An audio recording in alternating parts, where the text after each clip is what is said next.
हार्दिक स्वागत।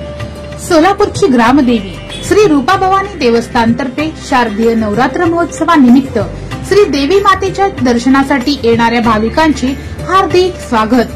तसेच समस्त भाविकांना विजयादशमीच्या हार्दिक शुभेच्छा। शुभेच्छुक श्री बंडोपंत अंबादास पवार, मुख्य पुजारी श्री रूपा भवानी मंदिर सोलापूर।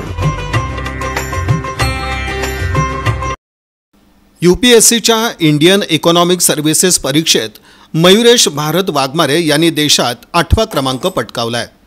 एकूण 12 जागांसाठी देशभरातील 4,30,000 विद्यार्थ्यांनी ही परीक्षा दिली होती। ही परीक्षा IAS श्रेणीतील असून महाराष्ट्रातून मयुरेश वाघमारे यांची एकमेव निवड झाली आहे। मूळचे सोलापूरचे तसंच सध्या अलिबाग इथं कार्यरत असलेल्या अप्पर जिल्हाधिकारी भारत वाघमारे यांचे ते चिरंजीव आहेत। UPSC कडून जून 2025 मध्ये इंडियन इकॉनॉमिक सर्व्हिसेसची परीक्षा घेण्यात आली होती।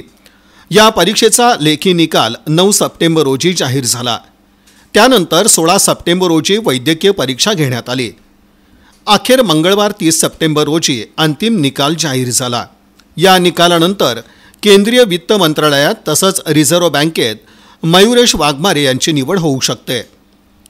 मयुरेश वाघमारे यांनी इंग्लंड येथून ॲग्रिकल्चर ॲडव्हान्स्ड इकॉनॉमिक्स या विषयात पदवी तसंच पदव्युत्तर शिक्षण घेतलंय।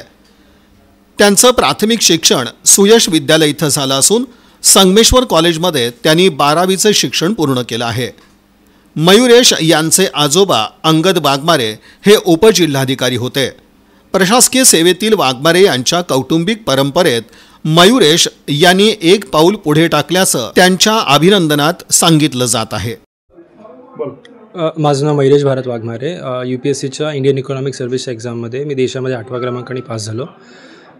लहानपणापासूनच माझे वडील अधिकारी होते आणि आजोबा पण अधिकारी होते। त्या दोघांच्या आदर्शामुळे माझी पण याच्याकडे आधीपासून ओढ होती। मागच्या वर्षी मी पहिल्यांदा प्रयत्न केला एक्झामचा। इंटरव्ह्यूला मी सिलेक्ट झालो पण फायनल लिस्टमध्ये नाही येऊ शकलो। यावर्षी मी परत अटेम्प्ट दिला आणि फायनल लिस्टमध्ये माझं नाव आलं।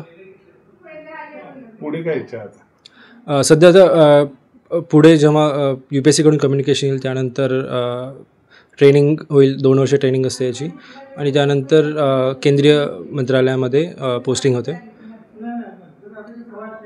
म्हणजे कुठल्या डिपार्टमेंटमध्ये? मिनिस्ट्रीजनुसार डिपेंड करतं। प्रत्येक मिनिस्ट्रीमध्ये या पोस्ट असतात। असिस्टंट डिरेक्टरपासून चालू होतं, नंतर डिरेक्टर आणि डिरेक्टरनंतर मग इकॉनॉमिक ॲडवायझर आणि सगळ्यात वरती असतं चीफ इकॉनॉमिक ॲडवायझर, अशी हायरार्की असते।